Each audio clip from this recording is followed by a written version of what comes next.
ሻካ የተባለው ቀበሌ የሚገኘው በከፋ ጠቅላይ ግዛት በከፋ አውራጃ በመንጅዬ ወረዳ ውስጥ ነው። በጅማ ከተማ ወደ ሻካ ቀበሌ ለመድረስ በመጀመሪያ 110 ኪሎ ሜትር በመኪና ተጉዞ ቦንጋ ከተደረሰ በኋላ ከዚያ በበቅሎ ወይም በፈጣን የእግር ጉዞ 10 ሰዓት ያስኬዳል። የሻካ ቀበሌ ህዝብ የሚተዳደረው በግብርና ስራ ሲሆን በህግ አክባሪነቱ የታወቀ ነው። ከዚህ በቀር በቀድሞ ልማድ መሰረት ህዝቡ ባላባቱን አክባሪ በመሆኑ ባላባቱ በሚያርፍበት መንገድ እርጥብ ሳር እየነጨ በመጣል መሬት እየሳመ ይቀበለዋል። የዚያም ቀበሌ ባላባት አብዲ ጉዶ አሊቶ ይባላሉ። የባላባቱ ንብረት እንደ ክብር ዕቃ የሚከበርና የሚፈራ ስለሆነ የትም ወድቆ ቢገኝ ማንም አይነካውም።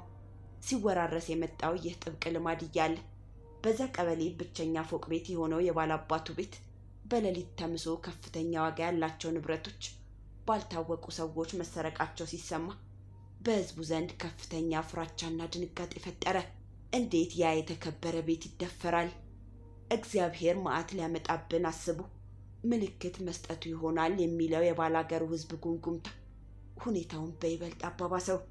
ታዲያ ይህ ከፍተኛ ስሜት የፈጠረውን ወንጀል ፖሊሶች ለማጣራት በመከሩበት ጊዜ ከገጠማቸው ችግር አንዱ የእምነቱ ጉዳይ ነበር። ስለ ጠቅላላው ሁኔታ ምርመራውን ያጣሩት መኮንን የሚከተለውን ማስታወሻ በምርመራ መዝገባቸው ውስጥ አስፍረውታል።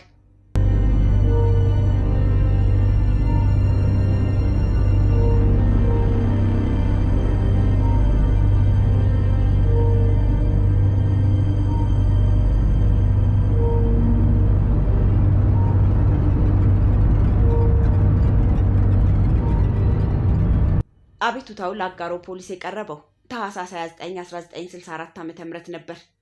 በዚሁ ቀን ከምሽቱ 5 ሰዓት ገደማ ብዛት ያላቸው ሰዎች በአጋሮ ፖሊስ ጣቢያ በራፍ በድንገት መሰብሰባቸው እንደተነገረ ጉዳዩን ለማወቅ ከመኖሪያ ቤቴ ወደ ምርመራ ክፍል በፍጥነት ሄድኩ። እዚያ እንደደረስኩ ሁሉም ሰዎች በቁጣ መልክ አተኩረው የሚመለከቱት አንድ ሰው በሁለት ፖሊሶች መካከል ቆሞ ነበር። ይህ ሰው በድንጋጤ የተዋጠ ነበር። እንደደረስኩ ምክንያቱን ብጠይቅ ከተሰበሰቡት ሰዎች መካከል አንደኛው የጌታችንን ቁጭት ለመወጣት ከሻካ ድረስ ሌባ ለመያዝ የመጣነን ሲል አስታወቀኝ። ከሻካ ቀበሌ አጋሮ ድረስ 4 ቀን በእግር የሚያስኬድ ሲሆን አውራጃውም የተለያየ ነው። የእነዚያ ሰዎች እስከዚያ ድረስ ሌባውን ወይም ሰርቋል የሚሉትን ሰው በምን ሁኔታ ተከታትለው እንደመጡ የሚያስገርም ከመሆኑም በቀር በእያንዳንዳቸው ገጽ ላይ የመበቀል ስሜት ይነበባል። ሻካ የተባለው ቀበሌ ከከተሞች ራቅ ብሎ የሚገኝ ገበሬዎች ብቻ የሚኖሩበት መንደር በመሆኑ ለዚህ ሀገር ነዋሪዎች የቤት ሰብሮ ስርቆት ታይቶ የማይታወቅ አዲስ መጤ ወንጀል ነው። ጉዳዩን በጥሞና መመልከት እንደጀመርኩ ከሻካ ቀበሌ ከመጡት ሰዎች መካከል አንደኛው የሚከተለውን ቃል አስረዳኝ። ሁላችሁም እንደምታውቁት አብዲ ጉዶ የታወቁ ሰው ናቸው። እንኳንስ ቤታቸው እሳቸው የሚኖሩበት አካባቢም ሳይደፈር የኖረ ነው። ግን በዚያ ቀበሌ ተደርጎና ተሰምቶ ያልታወቀ አንድ አስደናቂ ድፍረት ታህሳስ 22 ቀን 1964 ዓ.ም ሌሊት ተፈጸመ። በዚህ ቀን ሌሊት ያልታወቁ ሰዎች የባላባቱን ቤት የዕቃ መጋዘን ሰብረው 6 ጠመንጃዎችንና ሌላም ብረት ሰረቁ። የአካባቢው ህዝብ ይህን እንደሰማ ተሰብስቦ ያለቅሳል። እኛም እንዴት የባላባቱ ቤት ተደፈረ?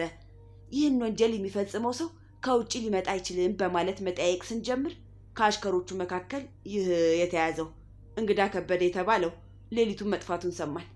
ስንከታተል እዚህ ድረስ መተን መጠጥ ቤት አገኘ ነው። እጁን ስጡንና ወደ መጣበት እንመልሰው አሉን። ወንጀሉ በተፈጸመበት አካባቢ ፖሊስ ጣቢያ ባይኖርም ቦንጋ ከተማ ለሚገኘው የአውራጃው ፖሊስ ማመልከታቸውን ገልጸውልኛል።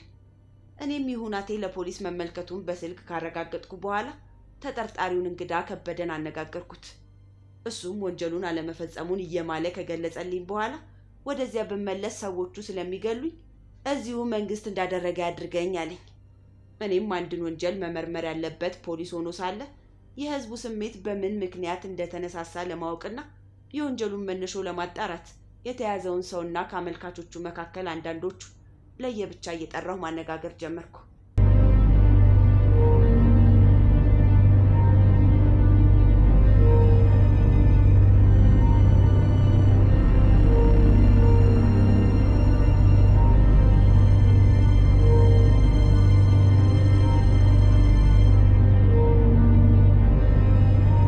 እንደተባለውም ንብረት የተሰረቀባቸው አብዲ ጉዶ አሊቶ በቀበሌው የተከበሩ ባላባት መሆናቸውን አረጋገጥኩ። በዚሁ ላይ በአዋቂነት የሚጠረጠሩ ስለሆነ በይበልጥ ህዝቡ ያምንባቸዋል። እንዲያውም ከፊቴ ከቆሙት ሰዎች መካከል አንዱ የጌታችን አምላክ ያስያዘውን ሌባ ብትለቁት ውቃቢያቸው ይበቀላችኋል የሚል ቃል ሲናገር ስለሰማሁት የህዝቡ ድንጋጤና ለዚህ ጉዳይ ብቻ ነቅቶ መነሳቱ ከእምነቱ ጋር የተሳሰረ ፍራቻ ሳይሆን አይቀርም የሚል ጥርጣሬ አደረብኝ። ያም ሆነ ይህ ወንጀል ፈጽሟል የሚባለው ሰው በማስረጃ ሳይረጋገጥበት ወንጀለኛ እንደማይባል ሁሉ ለህዝቡ አሳልፎ መስጠትንም ህግ ስለማይፈቅድ በአጉል እምነት የተነሳሱት ሰዎች በተጠርጣሪው ላይ የበቀል አደጋ እንዳያደርሱበት ለመጠበቅ ስንል ከፖሊስ ጣቢያ ለጊዜው እንዲቆይ ያደረኩ። ከዚህ በኋላ ጉዳዩን ፖሊስ የሚያጣራው መሆኑን በማስረዳት ከሻካ ቀበሌ የመጡት ሰዎች እንዲመለሱ ብነግራቸው ከፍተኛ ቅሬታ ተሰምቷቸው ማጉረምረም ጀመሩ። አጋሮ ድረስ በእግር ተጉዘው መጥተው በከተማው ውስጥ ተዘዋውረው በመፈለግ እንግዳን በአንድ ጠጅ ቤት ያገኙት ከሻካ ቀበሌ የመጡት ሰዎች መሆናቸው ግልጽ ነው። እነሱ እንግዳን አግኝተው ከያዙት በኋላ ለከተማው ጥበቃ የተሰማሩት ፖሊሶች ደርሰው በመካከላቸው በመግባት በዳኝነት መልክ ፖሊስ ጣቢያ አቅርበውታል። ይህን ያህል ደክመው የያዙትን ሰው ከእጃቸው ነጥቀን ያቀረቡበትን ክስ እንደ ቀላል ነገር ቆጥረን ባዶ እጃቸውን እንዲመለሱ ስናደርግ ከፍተኛ ቅሬታ ተሰማቸው። የጌታችን ውቃቢ እጁን ያስያዘንን ሌባ እናንተ ብታስለቅቁት በእናንተም ላይ ይፈረድባችኋል የሚል ዛቻ ሰንዝረው በቁጭትና በንዴት ከጣቢያው ወጡ። ከዚህ በኋላ ህዝቡን ያነሳሳውን እርግጠኛ ምክንያትና የወንጀሉን አፈጻጸም በሚገባ ለመመርመር በአጋሮና በቦንጋ ፖሊሶች መካከል ግንኙነት አድርገን አካባቢውን ማጥናት ጀመርን። የሻካ ቀበሌ በገበሬዎች ቤት የደመቀች መንደር ነች። ወንጀል የተፈጸመበት የባላባቱ ቤት የሚገኘው በቀበሌው ከሚገኝ ከፍተኛ ቦታ ላይ ነው። በዘመናዊ ሁኔታ የተቀለሰው ባለ አንድ ፎቅ ቤት በሰፊው መስክ ላይ ጉብ ብሏል። ተሽከርካሪ በማይገባበትና ዘመናዊ የህንፃ ሰራተኛ በሌለበት በዚያ ቀበሌ ይህ ቤት በምን ሁኔታ እንደተሰራ የሚያጠያይቅና አስደናቂም ነገር ነው። ቤቱ በሁለት ጠንካራ አጥሮች የተከበበ ሲሆን አጥሮቹም እስከ ወገባቸው ድረስ በድንጋይ ተከበዋል። ህንፃው የተሰራው በአሸዋና በሲሚንቶ እየተገነባ ሲሆን ስራው 3 ዓመት ፈጅቷል ይባላል። ህንፃው በተጀመረ ጊዜ አሸዋው የተጋዘው ከጎጀብ ወንዝ ነው። ይህ ወንዝ ለሻካ ቀበሌ ሩቅ በመሆኑ አሸዋ ለመጫን የሚመላለሱት ሰዎች ለደርሶ መልስ 24 ሰዓት ወይም አንድ ቀንና ሌሊት ይፈጅባቸው ነበር። በዚህ ሁኔታ በአንድ ጊዜ እስከ 300 የጋማ ከብቶች አሸዋ ለመጫን ይላኩ እንደነበርና ብዙ የጋማ ከብቶችም በድካም እንደሞቱ ይነገራል። ይህን ሁሉ ህዝቡ በፈቃዱ ያለ ዋጋ የሰራው ቤት መሆኑን አረጋግጠናል። የቤቱ አሰራር በፕላን ባይሆንም እንደ ጥንቱ ወግ ልዩ ልዩ ስርዓት መፈጸሚያ ክፍሎች አሉት። ቤቱ በማዕከላዊ ግምት 50 ሺህ ብር እንደሚፈጅ እርግጠኛ ሆነናል። የእንግዳ ማረፊያው ቤትና የመሳሪያው ግምጃ ቤት ሌላም ልዩ ልዩ ክፍሎች አሉት። የስርቆት ወንጀል የተፈጸመው የእቃው ግምጃ ቤት በር ተሰብሮ ነው። ወደዛ ግቢ ለመግባት ከአሽከሮቹ ብዛት የተነሳ ብዙ መከራ ታይቶ ስለሆነ ህዝቡ እንደሚያወራውም ሌባው ከውጭ የመጣ አይመስልም። አብዲ ጎዶ አሊቶ የቀበሌው ባላባት ከመሆናቸው በቀር ህዝቡ በራሱ እምነት ያመልክባቸዋል። በዚህም የተነሳ የእሳቸው ቤት መደፈር ለዚያ ቀበሌ ህዝብ መዓት የመጣበት መስሎ ታየው። ምርመራውን ለማጣራት በጀመርንበት ጊዜ የሰማነው ትልቁ የህዝብ ስሜት በባላባቱ አምላክ ብቻ ሌባው የሚከሰትላቸው መሆኑን ማመናቸው ነው። እንደነሱ አባባል ወንጀል የፈጸመውን ሰው ሊበቀለው የሚችለው ህግ ሳይሆን ውቃቢ አምላካቸው ብቻ ነው።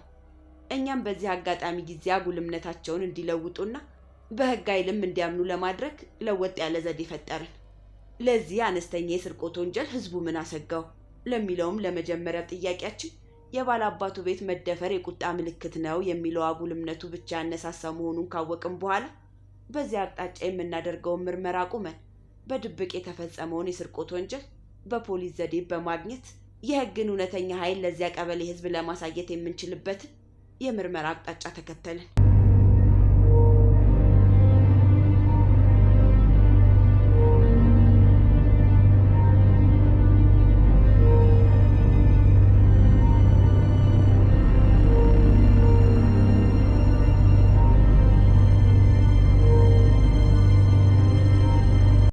የባላባቱን ቤት ሰብሮ ሰርቋል ብለው የጠረጠሩትን ሰው ለመያዝ ከሻካ ቀበሌ መጡትን ሰዎች ወደ መጡበት እንዲመለሱ ከሸኘን በኋላ በተጠርጣሪው ሰው ላይ የምናደርገውን ምርመራ ቀጠልን።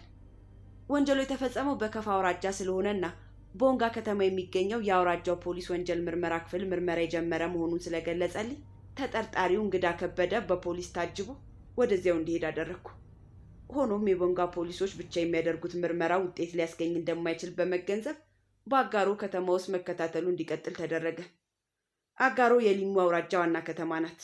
የሊሙ አውራጃ በከፋ ጠቅላይ ግዛት ከሚገኙ አውራጃዎች ውስጥ በቡና ሰብል የከበረ ነው። ይህም በመሆኑ የቡና ሰብል በሚሰበሰብበት በተለይ ከታህሳስ ወር ጀምሮ እስከ የካቲት ወር ድረስ የአጋሮ ከተማ ከየአቅጣጫው በሚመጡ የቀን ሰራተኞችና ነጋዴዎች ትሞላለች። በእነዚህ ወራቶች የሊሙ ገበሬዎች ከሌላው ሀገር ለስራ የሚመጡትን የቀን ሰራተኞች የሚሻሟቸው እንደ እንጀራ ነው። በእውነት የጉልበት ሰራተኛ በሀገራችን ምን ያህል ውድ እንደሆነ ለማወቅ የሚቻለው በመኸር ጊዜ የሊሙ አውራጃ የቡና ገበሬዎች የሚቀጥሩት ሰው ለማግኘት በሚያደርጉት ሽሚያ ነው። በቡና መኸር ወራት በየአቅጣጫው ከሚመጡት ሰዎች መካከል ጎበዝ ሰራተኞች፣ ሰነፎችና ልማደኛ ወንጀለኞች ይገኙባቸዋል። ብርቱ ሰራተኛ በዚያው በሚሰራበት አካባቢ እያደረ ምግቡን ተመግቦ ውሃ እየጠጣ በቀንና በሳምንት የሚያገኛትን ገንዘብ ያጠራቅማል። ሰነፎችና የወንጀል መስራት ጠባይ ያላቸው ሰዎች ደግሞ ትንሽ ገንዘብ ሲያገኙ በፀሐይ በበሽታውና በልዩ ልዩ ነገሮች እያሳበቡ ወደ አጋሮ ከተማ ይመለሳሉ። በዚህ የተነሳ ከታህሳስ ወር ጀምሮ የአጋሮ ከተማ በልዩ ልዩ ሰዎች ትሞላለች። በዚሁ መጠን ደግሞ ወንጀሉ ይበረክታል። ኪስ አውላቂው፣ ቤት ሰብሮ የሚሰርቀው፣ በሌሊት ማጅራት የሚመታው፣ አጭበርባሪው ይበረክታል። ልማደኛ ወንጀለኞች ከየአቅጣጫው ስለሚመጡ በአጋሮ ውስጥ የተሰማራ ንቁ መርማሪ በሌላው ቀበሌ የተፈጸመውንም የወንጀል ምስጢር ሊደርስበት ይችላል። በዚህ ሁኔታ ወንጀል ፈጽሞ የሚያገኙትን ማናቸውንም አይነት ዕቃ ቡና ለመግዛትና ለመሸጥ ከየአቅጣጫው ለሚጎርፉት ገበሬዎችና ነጋዴዎች ወዲያውኑ ስለሚሸጡትና በየሀገሩ ስለሚሰራጭ ኤግዚቢት ለመያዝ እንኳ በጣም ያስቸግረናል። በእነዚህ ወራቶች የተፈጸሙትን ወንጀሎች በተቻለ መጠን ለመቆጣጠር የነበረን አቋራጭ መንገድ ሰራተኞቻችንን በስራ ፈቶች መሃል በማሰማራትና ስራ ፈቶ ነው እንዲዘዋወሩ ማድረግ ነበር። በዚህም የተነሳ በአጋሮ ከተማ ፖሊስ ውስጥ የሚያገለግሉ የምርመራ ሰራተኞቻችን በየወራቱ የሚለዋወጡ በመሆናቸው ማንነታቸው በአካባቢያቸው የሚታወቅ አይደለም። በዚህ ሁኔታ ከተሰማሩት ተከታታዮች መካከል አንደኛው ጥር 22 ቀን 1964 ዓ.ም ከሌሊቱ 8 ሰዓት ገደማ ወደ ጣቢያ መጥቶ የሚከተለውን ሁኔታ በመከታተያ ልዩ መዝገብ ላይ ጽፎ አገኘው። ፊጣ አባጉዶ የሚባል ሰው ኃይሌ ከበደ ከሚባል ጓደኛው ጋር ጠመንጃ ሸጠው የፍንጥር ሲጠጡና ቀሪ ገንዘብ አለን እንከፋፈል ሲሉ ሰምቻለሁ። ሁኔታውን በመከታተል ላይ ይገኛለሁ። አስፈላጊና አስቸኳይ እርዳታ ሲያስፈልገኝ ጥሪ ስለማደርግ መርማሪዎች ተዘጋጅተው ይጠብቁኝ የሚል ማስታወሻ አስፍሮ መሄዱን አነበብኩ። ከዚህ በኋላ በየአቅጣጫው ለተሰማሩት ተከታታዮች ይህ ሁኔታ መኖሩ ተነግሯቸው ሁሉም በየበኩላቸው እንዲያተኩሩ ተደረገ። ከነዚህ በቀር ሌሎች 2 ፖሊሶችም ሁለቱን ተጠርጣሪዎች በቅርብ እንዲከታተሉ ተሰማሩ። ይህ ከሆነ በኋላ በማግስቱ ጠዋት ከመጀመሪያው ተከታታይ ፖሊስ የሚከተለው ማስታወሻ ደረሰኝ። ከምከታተላቸው ሰዎች መካከል ኃይሌ ከበደ በዕለት ጸብና በስራ ፈትነት ምክንያት ለጊዜው አጋሮ ከተማ ፖሊስ ጣቢያ ታስሯል። እሱ በመታሰሩ ምክንያት ጓደኛው ፊጣ አባጉዶ እኔ አብሬው እንድሄድ ለምኖኝ የመሳሪያ ሽያጭ ገንዘብ እናመጣለን ብሎኝ ሃሮ ከሚባል ቀበሌ ሄደናል። ስመለስ ውጤቱን እገልጻለሁ። ምናልባት ተጠራጥሮ በህይወቴ ላይ አስጊ ነገር ቢፈጠር ባለኝ መሳሪያ እጠቀማለሁ። ሆኖም ከ3 ቀን የበለጠ ጊዜ ከቆየሁ ምክንያቱ አደጋ ደርሶብኝ ሊሆን ስለሚችል ፍለጋዬ ይቀጥል ይላል። ይህ ማስታወሻ ከደረሰኝ በኋላ ምርመራው ከሞላ ጎደል ፍንጭ የያዘ መሆኑን ባውቅም ምናልባት ወንጀለኛው የተከታታዩን ሁኔታ ካወቀ አደጋ ሊጥልበት ስለሚችልና ለሁሉም መምሪያ ስላልሰጠሁት በችኮላ ምርመራው ይበላሽብን ይሆናል የሚል ስጋት ተፈጠረ። ሆኖም የተጠርጣሪው ጓደኛ በሌላ ወንጀል ተከሶ በፖሊስ እጅ ስለሚገኝ በዚያ በኩል ውጤት ቢታጣ ሌላ ፍንጭ ለማግኘት እንደምችል ተስፋ አድርገን የዛን ፖሊስ መመለስ በጉጉት እንጠብቅ ጀመር። ሃሮ የሚባለው ቀበሌ በጅማ አውራጃ ውስጥ የሚገኝ ቀበሌ ሲሆን ለአጋሮ ከተማ ቅርብ ነው። ፖሊሱ ከሄደበት ቀበሌ እስኪመለስ ድረስ በሃሮ ቀበሌ በየዕለቱ የሚፈጸሙትን ሁኔታዎች ለገበያ ከሚመጡት ሰዎች በመጠየቅ ለመረዳት ሞክረናል። ሆኖም እንደፈራነው ሳይሆን ቀርቶ ፖሊሱ በ3ኛው ቀን በደህና መመለሱን ከጻፈው ዕለት ሁኔታ ላይ ተረዳሁ። እንደተመለሰ የመዘገበውን ማስታወሻ የሚከተለው ነበር።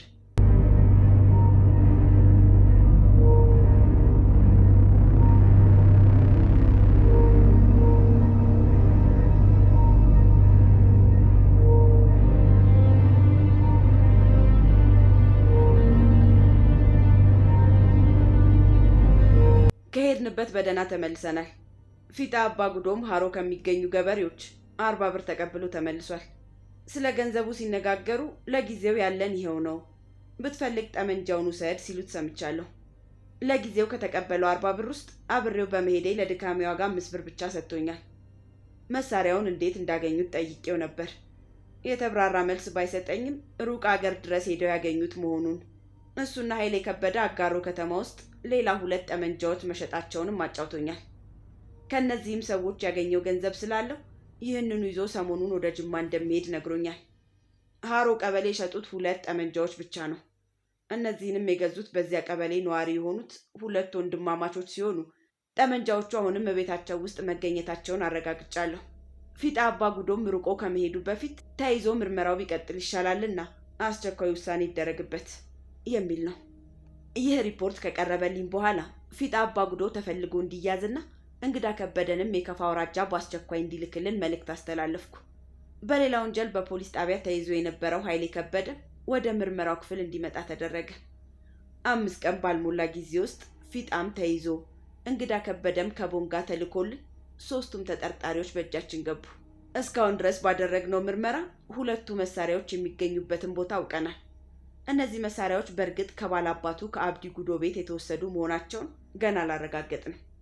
ከተያዙት 3 ተጠርጣሪዎች ውስጥ ፊጣ አባጉዶና ኃይሌ ከበደ ቤት ሰብሮ በመስረቅ የታወቁ ልማደኛ ወንጀለኞች ናቸው።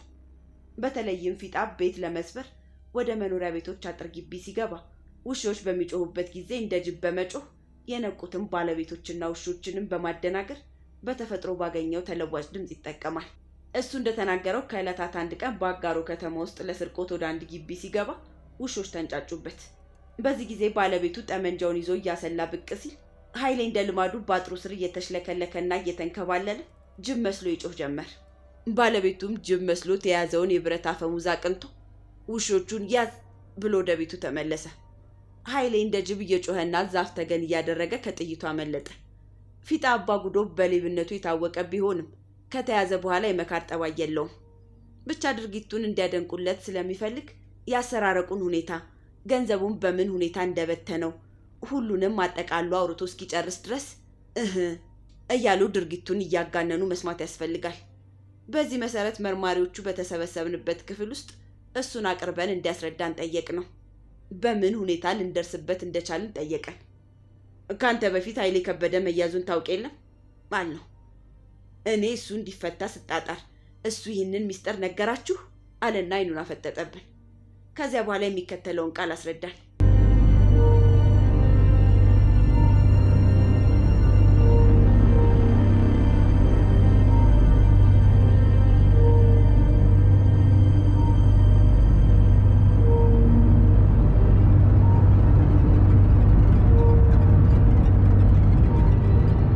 ወደ ሻካ ቀበሌ የወሰደን እንግዳ ከበደ ነው። እሱም ብዙ መንገድ በእግራችን ብናቋርጥም በአንድ ጊዜ የምንከብርበት እድል አለን ብሎ ይዞን ከሄደ በኋላ ቤቱን አሳየን። በሳጥን የታሸገ ብርና መሳሪያ የሚገኝበትንም ክፍል መራን። በመጨረሻ የቤቱን መዝጊያ ሰብረን ገንዘብ ያለበትን የብረት ሳጥን ለመሸከም ሞከርን።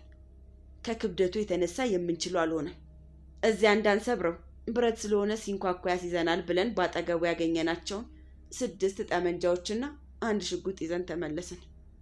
4 ቀን ሙሉ በጫካ ውስጥ በእግር ተጉዘን አጋሮ ከተማ ገባን።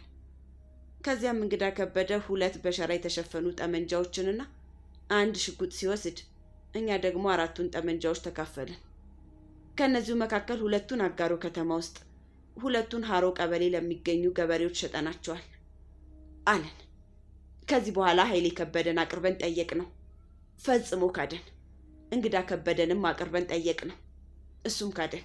3ቱንም አንድነት አስቀምጠን ፊጣ ያንኑ ቃሉን እንዲደግምልን አደረግን። እሱ ቃል መስጠት ሲጀምር እርስ በርሳቸው መሳደብ ጀመሩ። ከዚያ በኋላ በተለያዩ ክፍሎች አስቀምጠን ትክክለኛውን የእምነት ቃል እንዲያስረዱን አደረግን። ሚስጥሩን በዚህ ሁኔታ ከገላለጥን በኋላ መሳሪያዎቹን በእጃችን ለማግባት እኔና የሥራ ረዳቶቼ በመጀመሪያ የተጓዝነው ወደ ሀሮ ቀበሌ ነበር። የቤት መበርበሪያ ማዘዣ ከፍርድ ቤት ካወጣን በኋላ ቀኑ ሲመሽ በእግር ተጉዘን የሁለቱን ገበሬዎች መኖሪያ ቤት ያጥር በራፍ አንቀን እውርጭ ላይ አድረን በማግስቱ ጠዋት ወደ መኖሪያ ቤታቸው ገብተን ብንመረምር አንድም መሳሪያ አጣን። በዚያ ቀበሌ ልማድ መሰረት አንድ ወንድ ከአንድ በላይ ሚስት ስላለው የሁለቱንም ገበሬዎች ሚስቶች መኖሪያ ቤት እየተዘዋወረን ብንፈትሽም መሳሪያ ለማግኘት አልቻልንም። በዚህ ጊዜ ምን ያህል ሐዘንና ብስጭት እንደተሰማን ማንም ሊገምት ይችላል። የደከምንበት ምርመራ ሁሉ ኤግዚቢት ካልተገኘበት ፍርድ ቤት ቢቀርብ ዋጋ ስለማይኖረውና ተከሳሾቹም ቃላቸውን ስለሚለውጡ ድካማችን ፍሬ በማጣቱ እንባዬን አፍስሼ አለቀስኩና ሁለቱን ወንድማማቾች ይዘን ወደ መጣንበት ለመመለስ ወሰን። ከሁለቱ መካከል አንደኛው ሁለተኛዋን ሚስቱን አግብቶ በጫጉላ ቤት የሚገኝ ነበር። ሁለቱንም ይዘን ጉዞ ስንጀምር አንደኛው ጠጋ ብሎ ጉዳይ አለኝ ለብቻው ላጫውተው አለኝ።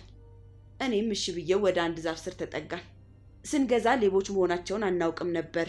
ደግሞ እኛ በዚህ ሀገር የታወቅን ጨዋዎች ስለሆነ በዚህ ወንጀል ብንያዝ እጅግ ነውር ነውና 200 ብር ልስጥና ልቀቁኝ ያለኝ። እኔም 200 ብር ጉቦ ከምትከፍሉ መሳሪያውን ብቻ ስጡኝና ወሬው ሳይሰማ እናንተ ብትለቀቁ ይሻላል። የተሰረቀ መሆኑን ሳታውቁ ብትገዙ ምንም ወንጀል የለባችሁም። ወንጀል የሚሆነው ካወቃችሁ በኋላ መሳሪያውን መደበቁ ብቻ ነው አልኳቸው። የእነሱ ወገኖች የሆኑ ሽማግሌዎች በመካከላችን ገብተው ካደራደሩን በኋላ መሳሪያውን ከመለሱ የምንለቃቸው መሆኔን ቃል አስገብተውኝ ተመለሱ።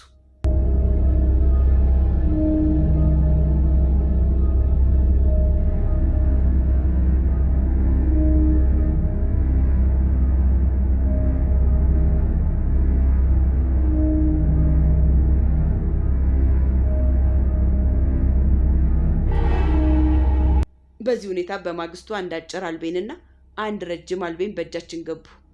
በገባሁት ቃል መሰረት ሁለቱ ገዢዎች በዋስ ተለቀቁ። በአጋሮ ከተማ የተሸጡትንም 2 መሳሪያዎች ወዲያውኑ አገኘን። እነዚህ ሁሉ መሳሪያዎች ከባላባቱ ቤት የተሰረቁ መሆናቸውን ከቁጥራቸው ጋር በማመሳከር አረጋገጥን። የቀረን ነገር ቢኖር እንግዳ ከበደ የወሰዳቸውን 2 ጠመንጃዎችና 1 ሽጉጥ ብቻ ናቸው። እንግዳ ወንጀሉን አምኖ መሳሪያውን እንዲመራ ሲጠየቅ ከፍተኛ ብስጭት እየተሰማው ያጋለጡትን ጓደኞቹን እየተሳደበ ያቅማማል። የቦንጋ ከተማን ፖሊሶች አልሰረኩም ብዬ ሳስቸግራቸው ቆይቼ ለእናንተ መሳሪያውን ሳቀርብ ምን ይሉኛል እያለም ያስባል። መስረቁ ሳይከብደው ለቦንጋ ፖሊሶች ውሸት በመናገሩ ይሉኝታ የያዘው ይመስላል። ሆኖም በመጨረሻ እውነትን ሊሸፍናት ባለመቻሉ መሳሪያዎቹን ያስቀመጠበትን ቦታ መራን። 2ቱን መሳሪያዎች አስቀምጠዋል የተባሉት የአጋሮ ከተማ ነዋሪ የሆኑት አንድ የታወቁ ሰው በዚህ ወንጀል መያዛቸው የሚያዋርዳቸው በመሆኑ ከፍተኛ ብስጭት ያደረባቸው ሆኖ ተገኘ። እንዲያውም በዚህ ውርደት ላይ ከሚገኙ ራሳቸውን ለመግደል ሙከራ ስላደረጉ እንደገና እሳቸውን በማጥናናት በዘዴ መሳሪያዎቹን እጅ አደረግን። ሁሉም ሰዎች የፈሩት ከሌቦች ገዝተው ወይም የሌባ ተቀባይ ሆነው ፍርድ ቤት መቅረባቸውን ስለነበር ክስ እንዳላቀርብባቸው አጥብቀው ይለምኑኝ ነበር። ሆኖም ክስ የማቅረቡ ተግባር የአቃቢ ሕግ ስልጣን በመሆኑ የኔ ድርሻ የሆነውን ብቻ ለመፈጸም ወንጀል የተፈጸመበትን ቦታ ለማስመራት ወደ ሻካ ቀበሌ አመራን። በዚያ ቦታ ደርሰን ሌቦቹን ስናስመራ ስርቆቱ በተፈጸመ ጊዜ በባላባቱ ቤት መደፈር ተደናግጦ የነበረው ሕዝብ ተሰብስቦ እልልታውን ያቀልጠው ጀመር። ወንጀለኞቹ የተያዙትና መሳሪያዎቹ የተሰበሰቡት በእኛ ድካምና የእግዚአብሔር እርዳታ ተጨምሮበት መሆኑን በመዘንጋት ይኸዋ ውቃቢ አምላካቸው እዚሁ ድረስ በሰንሰለት አስተሳስሮ አመጣላቸው እያለ ከንፈሩን ይመጥ ጀመር። እኛም ያን የዋህ ሕዝብ ከዚያው ከጠንካራ እምነቱ ለማላቀቅ አለመቻላችንን አምነን ተግባራችንን ከጨረስን በኋላ ምንም ሳንናገር ጥፋተኞቹን ፍርድ ቤት ካቀረብን በኋላ ወደ መጣንበት ተመለስን። 3ቱ ተከሳሾች እያንዳንዳቸው 2 ዓመት እስራት ሲወሰንባቸው መሳሪያውን የገዙት ሰዎች እያንዳንዳቸው 50 ብር መቀጫ እንዲከፍሉ ተፈርዶባቸዋል ሲሉ የምርመራው ቡድን መሪ የምርመራ ማስታወሻቸውን ደምድመዋል። ይህን ምርመራ ያጣሩት የአጋሮ ከተማ ፖሊስ አዛዥ 100 አለቃ ተፈራ ደነቀና ረዳቶቻቸው ናቸው።